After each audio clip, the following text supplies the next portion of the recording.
Bank की income कैसे generate होती है, किस तरीके से पैसा बनता है, ये हम आपने सुना होगा डायलॉग कि पैसे से पैसा बनता है ना। वो पैसे से पैसा कैसे बनता है वो आज हम समझने वाले हैं, क्योंकि ये जो टॉपिक है इकोनॉमिक्स में भी आता है। क्रेडिट मल्टीप्लायर क्या होता है, how to be create the money by the commercial bank, ये टॉपिक आपको बैंकिंग वाले चैप्टर से, इस चैप्टर को हम अच्छे से डिस्कस करने वाले हैं। ठीक है, इस पॉइंट को डिस्कस करने वाले, क्योंकि इससे पहले जो है आरबीआई क्या होता है, इसके फंक्शंस क्या होते हैं, कब आया था, बैंकर्स बैंक क्यों कहते हैं, banker as a superior point क्यों कहते हैं, इन सब को पॉइंट को हमने डिस्कस किया था। आज हम इस नेक्स्ट पॉइंट को बढ़ने वाले हैं, इस नेक्स्ट पॉइंट को करने वाले हैं। क्या कहता है ये कि जो क्रेडिट मल्टीप्लायर क्या होता है, मनी क्रिएशन कैसी होती है। एग्जाम्पल के तौर पर देखो, मैं कह रही हूँ कि ये आप हैं, ये जो आप सभी स्टूडेंट्स अपने आप को रख लीजिए। ठीक है, सबका बैंक के अंदर अकाउंट है। ठीक है, मैं मान के चल रही हूँ कि सबका बैंक के अंदर अकाउंट है। ठीक है, ये है इंडस्ट्री, ये क्या है, इंडस्ट्री है। इंडस्ट्री को चलाने वाले ये व्यक्ति हैं। ठीक है, इनका भी इस बैंक के अंदर क्या है, अकाउंट है, इसको मान लेते हैं एसबीआई बैंक। ठीक है, आपने इसके अंदर डिपॉजिट करे, अपनी सेविंग्स डिपॉजिट करी है। मान लो आपकी सेविंग्स जो है 1 लाख रुपए आपने क्या कर दिया है, डिपॉजिट की है। ऐसे काफ़ी सारे लोगों ने क्या किया, इस बैंक में डिपॉजिट किया। ठीक है, अब क्या आप हमेशा देख रहे होंगे कि आपकी जो पासबुक होती है उसमें डिपॉजिट के साथ साथ आपको क्या बैंक देती है, इंटरेस्ट भी पेमेंट करती है बेटा जी बैंक, क्योंकि बैंक वाले आपका पैसा यूज़ कर रहे हैं। किस फॉर्म में करेंगे मैं अभी बता रही हूँ, बट जितने महीने के लिए आपने इसके अंदर पैसा रखा है उसके हिसाब से आपको इंटरेस्ट दे दिया जाएगा। मान लो ये इंटरेस्ट क्या है, 4% है ये। ठीक है, मीन्स कि 1 लाख के बाद 1 लाख जो आपने डिपॉजिट करे हैं उसके ऊपर 1 साल के बाद आपको कितना पैसा मिलने वाला है, 1 लाख तो आपकी प्रिंसिपल अमाउंट होगी बेटा जी, और आपका इंटरेस्ट जो है वो कितना हो गया, 4% हो गया। 4% दैट मीन्स ये 4000 हो गया। मीन्स कि 1 साल के बाद आपको 1,04,000 रुपये क्या मिलने वाले हैं, रिसीव होने वाले हैं। Is it clear? ओके, अब बैंक के पास इतना सारा पैसा होता है, करोड़ों में होता है। मान लीजिए यहाँ पे 100 करोड़ रुपए बैंक के अंदर है। इंडस्ट्री वालों को भी पैसों की जरूरत पड़ गई है, इनका भी इस बैंक में अकाउंट है। तो इंडस्ट्री वालों ने क्या किया, इस बैंक से क्या लिया है, लोन लिया है। बैंक ने क्या दिया, इसको लोन दिया। मान लो जी ये दिया है 1 लाख का ही ले लेते हैं सिमिलर। ठीक है, तो क्या लोन ऐसे ही दे देगी, नॉर्मल सी बात नहीं देगी। इसमें इनको इंटरेस्ट देना पड़ेगा। किसको देंगे, ये बैंक वालों को इंटरेस्ट देंगे, क्योंकि बैंक का पैसा ये यूज़ कर रहे हैं। सिंपल सी बात है, जो भी जिसका पैसा यूज़ करेगा उसको उसके ऊपर क्या देना पड़ेगा, इंटरेस्ट देना पड़ेगा, और वो इंटरेस्ट सेकंड पर्सन की क्या होगी, इनकम होगी। Is it clear? मैं ये कह रही हूँ कि बैंक वालों ने इंटरेस्ट डिसाइड किया है, ये है 6%। यहाँ पर मीन्स कि फाइनल पेमेंट इन इंडस्ट्री वालों को कितनी करनी पड़ेगी, 1 लाख तो अपना प्रिंसिपल अमाउंट हो गया, और 6000 आपका क्या हो गया है, लोन का अमाउंट हो गया। मीन्स कि 1,06,000 रुपये क्या हो गए हैं, बैंक को मिलेंगे, और यहाँ पे 1,04,000 रुपये बैंक इसमें पेमेंट करेगा। तो बीच का जो अमाउंट आपको नज़र आ रहा है, इंटरेस्ट के बीच का अमाउंट कितना है बेटा, डिफरेंस इनके बीच में 2,000 रुपीज़। 2,000 रुपीज़ किसकी इनकम है, ये बैंक वालों की इनकम है। क्यों? क्योंकि ये एज ए इंटरमीडिएटरी पर्सन क्या है, काम कर रहा है, ये सर्विस प्रोवाइड कर रहा है अपने नॉर्मल कस्टमर को भी और इंडस्ट्री वालों को भी। इस तरीके से क्या हो रहा है, मनी का क्रिएशन हो रहा है। मीन्स कि एक मनी के ऊपर दूसरी मनी के ऊपर इंटरेस्ट लग रहा है, आप वहाँ से पेमेंट हो रही है, वहाँ से एक्सेस पेमेंट होती है, जो बीच का डिफरेंस होता है वो क्या हो रहा है, बनती जा रही है। तो इसी तरह से यहाँ पर कंसेप्ट भी यही है कि आपने मान लीजिए अब कंपनी के पास 100 करोड़ थे, मैंने क्या कहा है, 100 करोड़ में से उसने 1 लाख रुपए क्या कर दिया है, लोन दे दिया है। यहीं पर ये एक और एग्जांपल लेते हैं कि मनी जो इन्वेस्ट की थी वो है 1,000 रुपये मैंने इन्वेस्ट कर दिए।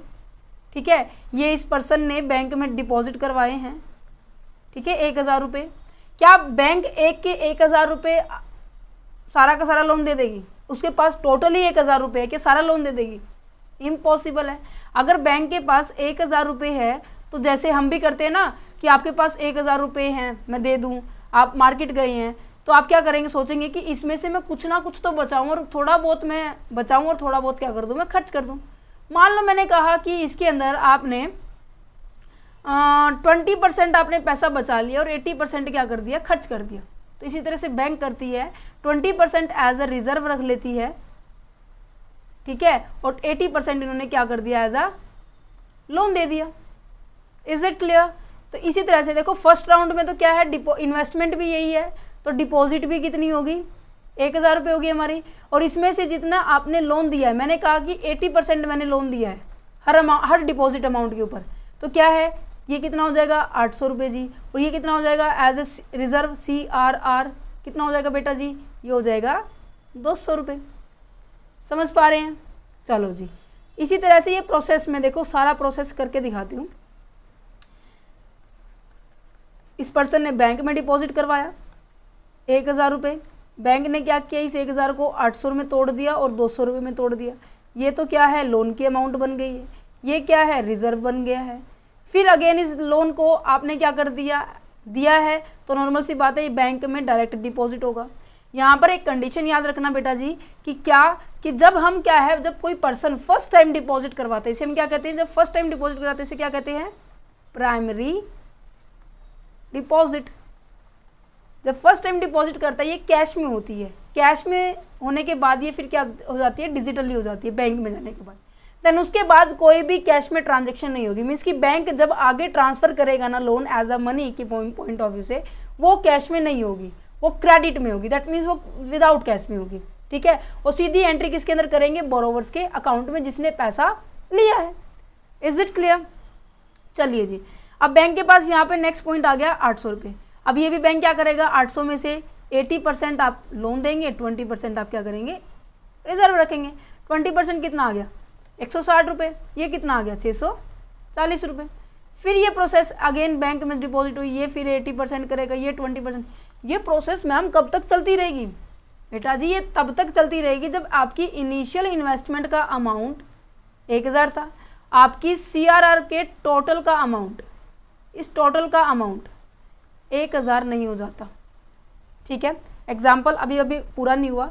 अब ये देखो लोन था, आपने नेक्स्ट कहाँ पे डिपॉजिट किया, नेक्स्ट बैंक में किया, तो नेक्स्ट पर्सन की तो यही इनकम हुई ना बेटा, है ना, क्योंकि आप पहले पर्सन थे, आपने डिपॉजिट किया, आपने केवल 80 रुपये ही इनकम की, आपने केवल 80 रुपये का ही खर्चा किया, आपने केवल 80 रुपये के क्या लिए, मान लीजिए ड्रेस खरीद ली। तो जब आपने ड्रेस खरीदी, आपके पास से पैसे गए, दूसरे वाले पर्सन की क्या बन गई है, वो इनकम बन गई है। तो यहाँ पर क्या लिखेंगे, नेक्स्ट पर्सन की क्या बन गई है, डिपॉजिट्स बन गई है, ठीक है। तो ये 800 रुपये नेक्स्ट पर्सन के डिपॉजिट बन गया। तो नेक्स्ट पर्सन भी क्या करेगा, इसको हाफ में डिवाइड कर लेगा, जैसे कि मैंने किया है, ये 160 हो जाएगा। फिर नेक्स्ट पर्सन की कैसी इनकम है, 640 रुपये, क्योंकि इसने तो केवल 640 रुपये अपनी पॉकेट से निकाले हैं, तो जितने पॉकेट से निकालेंगे आप उतनी ही नेक्स्ट पर्सन की इनकम होगी। तो ये क्या है, 640 रुपये यहाँ आ जाएगा। तो ये प्रोसेस कंटिन्यूस लेवल पे ऐसे चलती रहेगी, ठीक है, और तब तक चलेगी जब आपकी इनिशियल इन्वेस्टमेंट आपकी CRR के बिल्कुल इक्वल नहीं हो जाती है। समझ पा रहे हैं? ठीक है, ओके। अब यहाँ पर एक फॉर्मूला आता है कि आप कैसे पता चलेगा कि कितने टाइम के बाद ये 1000 इनिशियल इन्वेस्टमेंट आपकी इनिशियल इन्वेस्टमेंट किसके इक्वल हो जाएगी, आपकी CRR की इक्वल हो जाएगी। कितना टाइम लगेगा भाई, ये कितने गुना करने पड़ेंगे कि हमें कितनी बार ऐसे सेविंग डिपॉजिट रखना पड़ेगा। देखो फॉर्मूला क्या बनने वाला है, देखो आपको दोनों तरीके बताने वाली हूँ, जिससे आप डिमांड डिपॉजिट भी कर सकते हैं और आप अपनी मल्टीप्लायर भी निकाल सकते हैं। Is it clear? अब यहां पर देखो क्या है, फर्स्ट टाइम जब आपने डिपॉजिट की उसे हम क्या कहेंगे, अभी मैंने आपको बताया जब हम फर्स्ट टाइम डिपॉजिट कर रहे हैं उसे हम क्या कहते हैं, प्राइमरी डिपॉजिट कहते हैं। जब बैंक ने सेकंड टाइम डिपॉजिट की उसे हम क्या कहेंगे, उसे हम सेकेंडरी डिपॉजिट कहते हैं। जब प्राइमरी और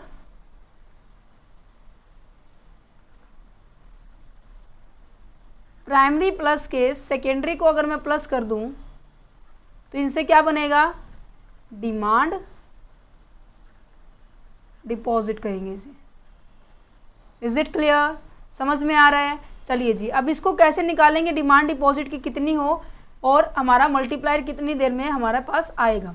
अब देखो मेरी CRR कितनी है उसको लेंगे, ठीक है, और इनटू में आप क्या लेंगे, जितना आपका रिजर्व बन रहा था, ठीक है, कैश रिजर्व बन रहा था। अब मेरा कैश रिजर्व किसके इक्वल है, कैश रिजर्व रेशियो किसके इक्वल है, इनिशियल इन्वेस्टमेंट के ऊपर है। अब आपको इनिशियल इन्वेस्टमेंट पता है 1000 है, तो नॉर्मल सी बात है CRR भी कितना होगा, 1000 होगा, ठीक है। अब 1/1000 हो गया, ठीक है। CRR की रेट कितनी रखी मैंने एग्जाम्पल में, मैम हमने रखी 20, तो देखो कितने परसेंट हो गया, ये 20% था, तो इनटू में 100 हो गया। इसको कट करो, इसको कट करो, कितना आ गया, 5000।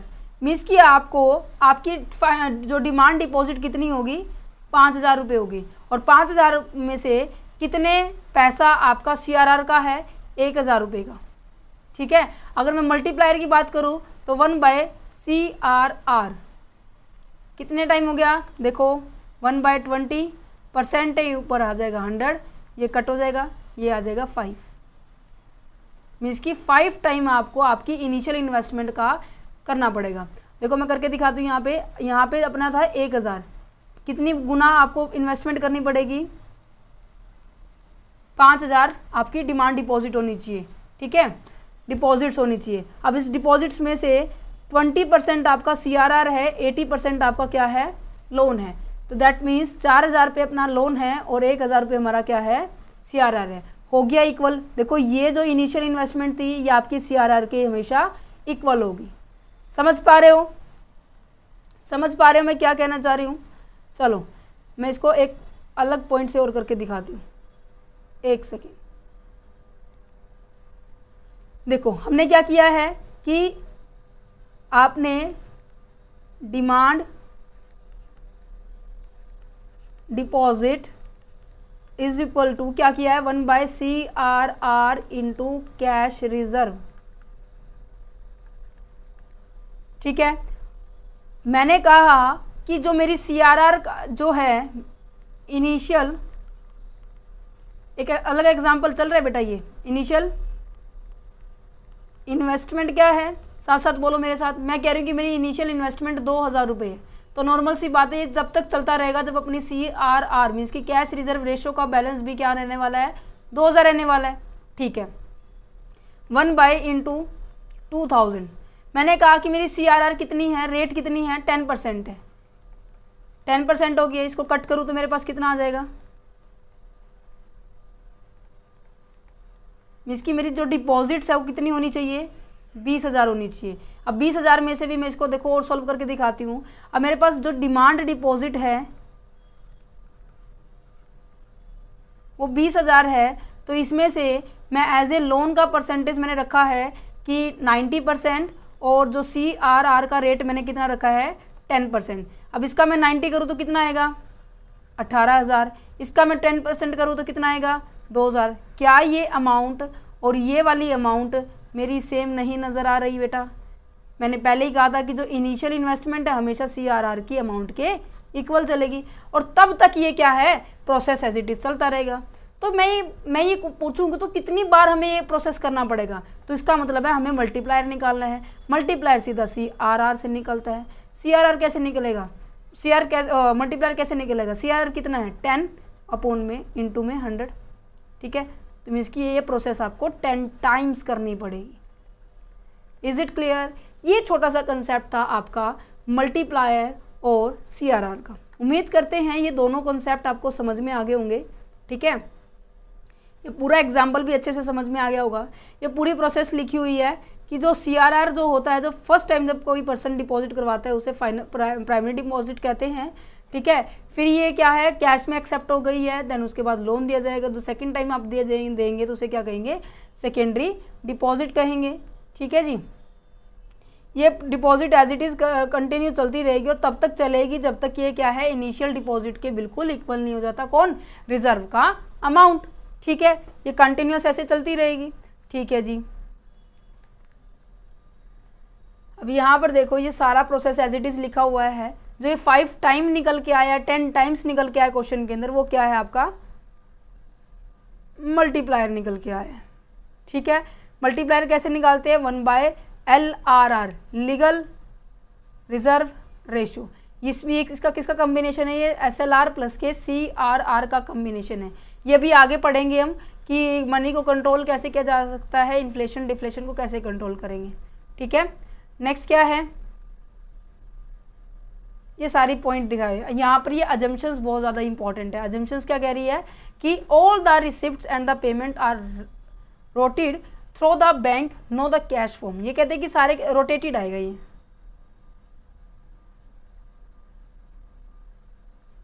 Rotated through the bank, bank के थ्रू क्या हो जाने वाली है, रोटेट होने वाली है, किसी भी तरह से कैश में ट्रांजेक्शन नहीं होगी। Entire commercial banking system is a 1 unit in the term as a bank. पूरी बैंकिंग सिस्टम की क्या होने वाली है, 1 यूनिट होने वाली है, और उस 1 यूनिट के दौरान क्या होना है, सारा काम करने जाने वाले हैं। ठीक है, समझ पा रहे हैं, पूरा कंसेप्ट आपको समझा दिया है। नेक्स्ट लेक्चर के अंदर हम इसका इंस्ट्रूमेंट पढ़ेंगे, जो कि इंस्ट्रूमेंट है हमारे बैंक रेट क्या होता है, ठीक है, ओपन मार्केट ऑपरेशन क्या होती है, CRR क्या होता है, रेपो रेट क्या होता है, सबको डिस्कस करेंगे। ठीक है।